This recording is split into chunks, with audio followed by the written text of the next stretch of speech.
तो दोस्तों एक बार फिर से आपका स्वागत है देश और दुनिया की ताज़ा अपडेट में। तो आइए बात करते हैं आज दिन भर और शाम तक की तमाम बड़ी खबरों के बारे में। आपको बताएंगे सभी खबरें एक एक करके एकदम विस्तार से, लेकिन उससे पहले आप किस राज्य शहर से न्यूज को देख रहे हैं हमें कमेंट बॉक्स में अभी बताएं। साथ ही सभी खबरों से अपडेट रहने के लिए वीडियो को लाइक जरूर कर दें और खबरों को एकदम आखिर तक जरूर देखें।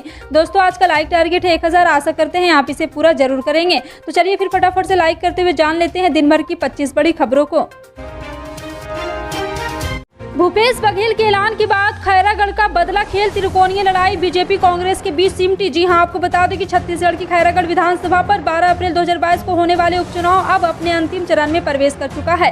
उपचुनाव में खड़े उम्मीदवारों के लिए प्रचार भी अपने अंतिम चरण में। इसी बीच मुख्यमंत्री भूपेश बघेल ने मास्टर स्ट्रोक खेला है और बड़ी घोषणा की है। उन्होंने कहा है कि अगर उनकी उम्मीदवार यशोदा वर्मा को विजेता घोषित किया जाता है तो निर्वाचन क्षेत्र एक दिन के भीतर जिले में परिवर्तित हो जाएगा। सीएम बघेल की इस घोषणा ने त्रिकोणीय लड़ाई को दो पक्षीय लड़ाई में बदल दिया है। अब यह लड़ाई कांग्रेस और बीजेपी के बीच हो गई है।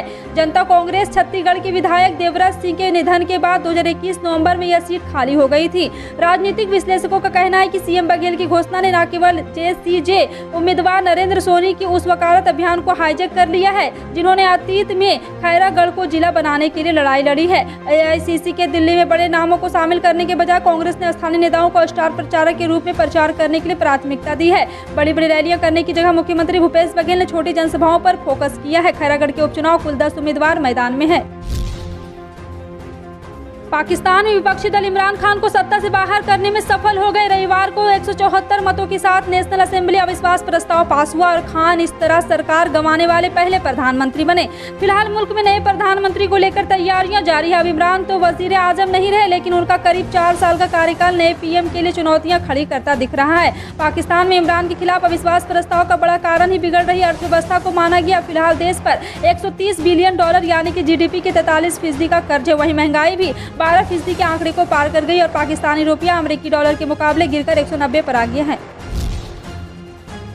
भारतीय जनता पार्टी को लेकर कांग्रेस के वरिष्ठ नेता सलमान खुर्शीद और सांसद राहुल गांधी ने जोरदार निशाना साधा है। सलमान खुर्शीद अभी समय दौरे पर है, जहां उनसे सवाल पूछा गया तो उन्होंने जवाब देते हुए कहा है कि देश के लोगों से बीजेपी में शामिल होने का दबाव बनाया जा रहा है। वहीं राहुल गांधी ने दिल्ली में एक बुक लॉन्चिंग के दौरान बीजेपी और मायावती को लेकर तंज कसा है। गुवाहाटी में बातचीत के दौरान कांग्रेस के वरिष्ठ नेता सलमान खुर्शीद ने कहा है कि आज ईडी और बीसीसीआई जैसी केंद्रीय एजेंसियों को एक स्वतंत्र छत के नीचे आना चाहिए। सीजेआई ने भी ये कहा था। उन्होंने ऐसा तब नहीं कहा जब तक उन्होंने ध्यान नहीं दिया कि कुछ गलत हो रहा है।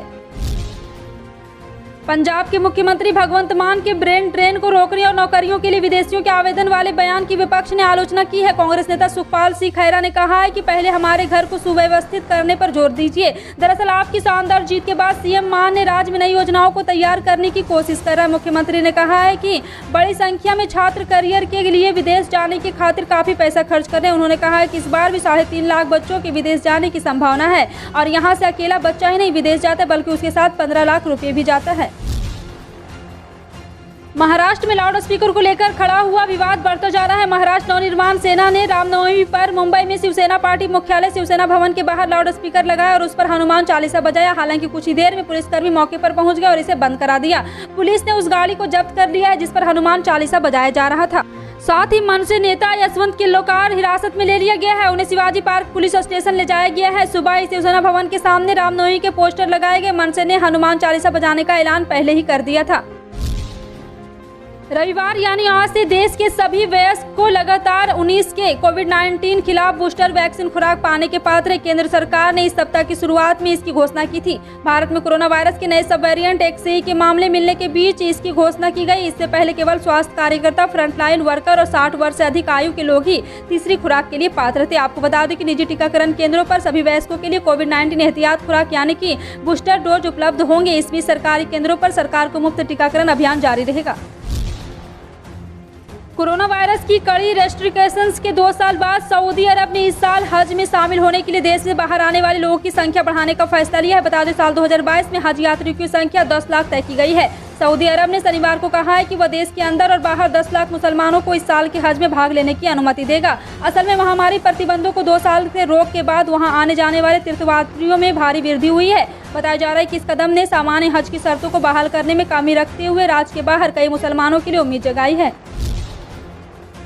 5 राज्यों में विधानसभा चुनाव के बाद हाल के दिनों में पेट्रोल, डीजल और सीएनजी की कीमतों में लगातार बढ़ोतरी हुई। इसका असर खाद्य पदार्थ, जरूरत की अन्य वस्तुओं के दाम पर भी पड़ा है। अब लोगों के पहले से ज्यादा पैसे देकर सामान खरीदने पड़ रहे। वहीं यात्री किराए में भी पहले की तुलना में वृद्धि देखी गई। इन सब के बीच एक राहत की खबर है कि पिछले 4 दिनों से तेल के दाम में कोई वृद्धि दर्ज नहीं हुई है। दिल्ली में पेट्रोल 105.41 प्रति लीटर मिल रहा है, वहीं डीजल 96.67 प्रति लीटर मिल रहा है। यह कीमतें 4 दिन पहले की है। भाजपा के राष्ट्रीय अध्यक्ष जेपी नड्डा अपने गृह राज्य हिमाचल प्रदेश के 4 दिवसीय दौरे पर हैं। अगले 1 महीने के दौरान गृह मंत्री अमित शाह पश्चिम बंगाल, मध्य प्रदेश, राजस्थान, कर्नाटक, गुजरात समेत कई राज्यों का दौरा करने जा रहे हैं। भाजपा के केंद्रीय मंत्री से लेकर तमाम राष्ट्रीय पदाधिकारी भी लगातार प्रवास पर हैं और इस बीच भाजपा ने अपने सभी सांसदों को भी मैदान में उतार दिया है। दरअसल इसे भाजपा को लोकसभा चुनाव की तैयारियों के मद्देनजर एक महत्वपूर्ण रणनीति माना जा रहा है। और आपको बता दें कि हाल ही के विधानसभा चुनाव में पार्टी को यहाँ पे सीटों पर महज हार का सामना करना पड़ा, क्योंकि वहां की सीटिंग विधायकों से क्षेत्र की जनता नाराज। फिलहाल आपका इन सभी खबरों पर क्या कहना है कमेंट सेक्शन में टाइप करके जरूर बताएं। पल पल की अपडेट जानने के लिए जुड़े रहें आप अपने NTS न्यूज चैनल से। मिलते हैं अगली बड़ी खबर में, तब तक के लिए जय हिंद।